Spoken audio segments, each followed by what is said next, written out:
My dear friends, it's a joy for me to see you this morning. ಪ್ರಿಯ ಸ್ನೇಹಿತರೆ, ಈ ಮುಂಜಾನೆ ನಿಮ್ಮನ್ನು ನೋಡುವುದು ಸಂತೋಷ.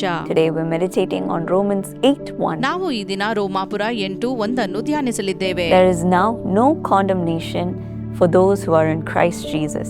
ಕ್ರಿಸ್ತ ಯೇಸುವಿನಲ್ಲಿರುವವರಿಗೆ ಅಪರಾಧ ನಿರ್ಣಯವು ಈಗ ಇಲ್ಲವೇ ಇಲ್ಲ ಎಂಬುದಾಗಿ ವಾಕ್ಯ ಹೇಳುತ್ತದೆ. My dear friends, according to this verse, there is no condemnation when you're in Christ Jesus. ಈ ವಚನದಲ್ಲಿ ಬರೆದಿರುವಂತೆ ಕ್ರಿಸ್ತ ಯೇಸುವಿನಲ್ಲಿರುವವರಿಗೆ ಅಪರಾಧ ನಿರ್ಣಯವು ಇಲ್ಲವೇ ಇಲ್ಲ.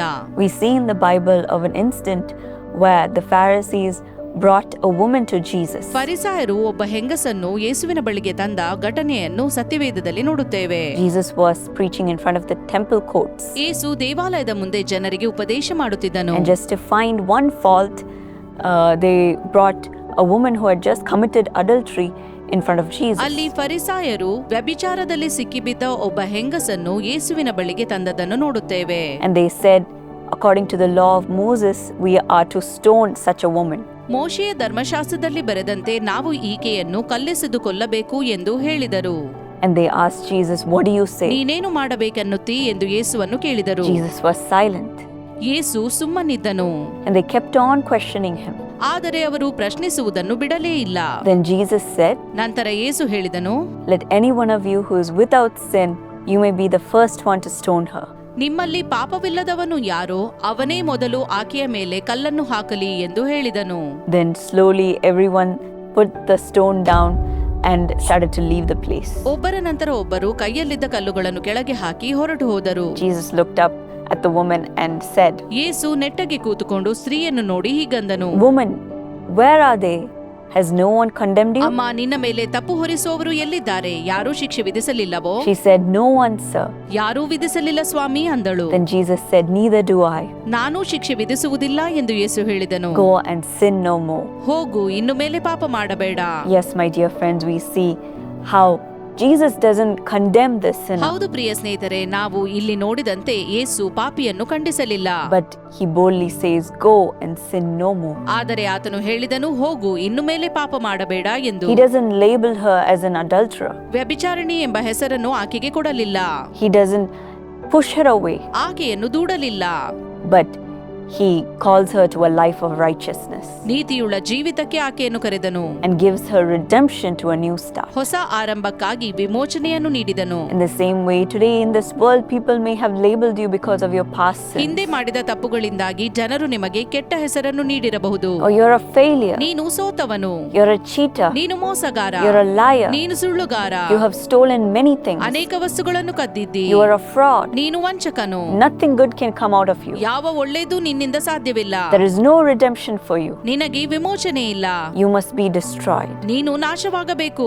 Your name must be destroyed. ನಿನ್ನ ಹೆಸರು ಹಾಳಾಗಬೇಕು. Your family must be destroyed. ನಿನ್ನ ಕುಟುಂಬ ಹಾಳಾಗಬೇಕು. And they might have pushed you away from society. ಸಮಾಜದಿಂದ ನಿಮ್ಮನ್ನು ಹೊರದೂಡಿರಬಹುದು. But my dear friends, ಆದರೆ ಪ್ರಿಯ ಸ್ನೇಹಿತರೆ, Jesus comes with his loving eye upon you ಪ್ರೀತಿಯುಳ್ಳ ದೃಷ್ಟಿಯಿಂದ ಯೇಸುವು ನಿಮ್ಮ ಬಳಿಗೆ ಬಂದಿದ್ದಾನೆ. and redeems you from your life of sin, ಪಾಪದ ಜೀವಿತದಿಂದ ವಿಮೋಚನೆ ನೀಡಲಿದ್ದಾನೆ.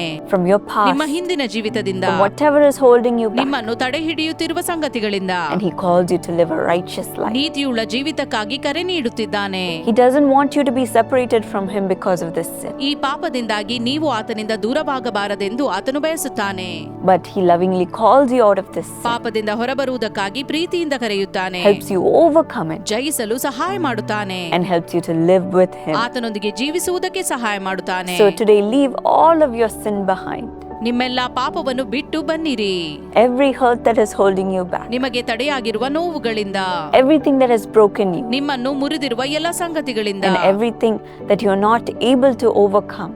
ನೀವು ಜಯಿಸಲು ಸಾಧ್ಯವಾಗದೇ ಇರುವ ಸಂಗತಿಗಳಿಂದ Today, receive the redemption from Christ ಇಂದು ಯೇಸು ಕ್ರಿಸ್ತನಿಂದ ವಿಮೋಚನೆಯನ್ನು ಪಡೆಯಿರಿ. and take this new start ಹೊಸ ಆರಂಭವನ್ನು ಪಡೆಯಿರಿ. to live a righteous life with Christ. ಯೇಸು ಕ್ರಿಸ್ತನೊಂದಿಗೆ ನೀತಿಯುಳ್ಳ ಜೀವಿತ ಜೀವಿಸಲು God is lovingly calling upon you today. ದೇವರು ಪ್ರೀತಿಯಿಂದ ನಿಮ್ಮನ್ನು ಕರೆಯುತ್ತಿದ್ದಾನೆ. So start living with him. ಆತನೊಂದಿಗೆ ಜೀವಿಸಲು ಪ್ರಾರಂಭಿಸಿ. Shall we thank him for this wonderful promise and pray? ಈ ಉತ್ತಮ ವಾಗ್ದಾನಕ್ಕಾಗಿ ಸ್ತೋತ್ರ ಹೇಳುತ್ತಾ ಪ್ರಾರ್ಥಿಸುವ. Shall we pray? ನಾವು ಪ್ರಾರ್ಥನೆ ಮಾಡುವ. Lord Jesus, thank you for this wonderful promise you've given us. ಕರ್ತನಾದ ಯೇಸುವೆ, ಉತ್ತಮ ವಾಗ್ದಾನಕ್ಕಾಗಿ ಸ್ತೋತ್ರ. Thank you that there is no condemnation when we are rooted in you. ನಾವು ನಿನ್ನಲ್ಲಿ ಬೇರೂರಿರುವಾಗ ಅಪರಾಧ ನಿರ್ಣಯವೂ ಇಲ್ಲ.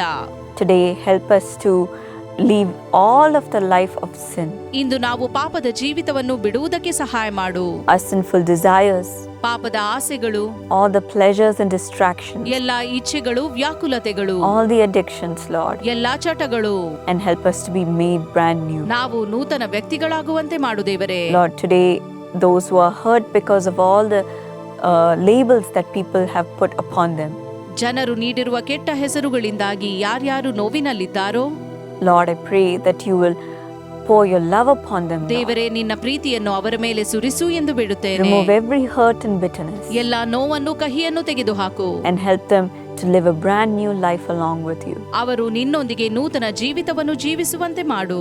When they are in you, they are made into a new creation. ಅವರು ನಿನ್ನಲ್ಲಿರುವುದಾದರೆ ನೂತನ ಸೃಷ್ಟಿಗಳಾಗಿದ್ದಾರೆ. So help them to walk in this new start along with you. ನಿನ್ನೊಂದಿಗೆ ಅವರು ಹೊಸ ಪ್ರಾರಂಭವನ್ನು ಕಾಣುವಂತಾಗಲಿ. A life full of peace, ಶಾಂತಿಯಿಂದ ತುಂಬಿದ ಜೀವಿತ, a life full of refreshment, ತಾಜಾತನದಿಂದ ತುಂಬಿದ ಜೀವಿತ, and full of your ನಿನ್ನ love. ಪ್ರೀತಿಯಿಂದ ತುಂಬಿದ ಜೀವಿತ. Help them to live a righteous life, ನೀತಿವಂತರಾಗಿ ಜೀವಿಸಲು ಸಹಾಯ ಮಾಡು. walking according to your word, ವಾಕ್ಯದ ಪ್ರಕಾರ ನಡೆಯುವಂತೆ ಮಾಡು. and doing your will, ನಿನ್ನ ಚಿತ್ತವನ್ನು ಮಾಡುವಂತೆ, hearing your voice each day to know what to do, ನಿನ್ನ ಸ್ವರವನ್ನು ಕೇಳುವ ಮೂಲಕ ಏನು ಮಾಡಬೇಕೆಂದು ತಿಳಿಯುವಂತೆ, and to live a holy life, ಪರಿಶುದ್ಧ ಜೀವಿತವನ್ನು ಜೀವಿಸುವಂತೆ, pleasing in your sight. ನಿನಗೆ ಮೆಚ್ಚುಗೆಯಾಗುವ ಜೀವಿತ. Help them to leave all of their past behind ತಮ್ಮ ಹಿಂದಿನ ಎಲ್ಲಾ ಸಂಗತಿಗಳನ್ನು ಬಿಡಲಿ. and start this new life with you. ನೂತನ ಜೀವಿತವನ್ನು ನಿನ್ನೊಂದಿಗೆ ಪ್ರಾರಂಭಿಸಲಿ. Thank you for your Holy Spirit that guides them each day ಅವರನ್ನು ಮಾರ್ಗದರ್ಶಿಸುವ ಪವಿತ್ರಾತ್ಮನಿಗಾಗಿ ಸ್ತೋತ್ರ. to overcome any temptation that may come their way ಅವರ ಮಾರ್ಗವಾಗಿ ಬರುವ ಶೋಧನೆಗಳನ್ನು ಜಯಿಸಲು and live like you. ಮತ್ತು ನಿನ್ನಂತೆ ಜೀವಿಸಲು Bless them, Lord. ಆಶೀರ್ವದಿಸು ಕರ್ತನೆ. In Jesus' name I pray. ಯೇಸುವಿನ ನಾಮದಲ್ಲಿ ಬೇಡಿದ್ದೇನೆ. Amen. Amen. God bless you. ದೇವರು ನಿಮ್ಮನ್ನು ಆಶೀರ್ವದಿಸಲಿ.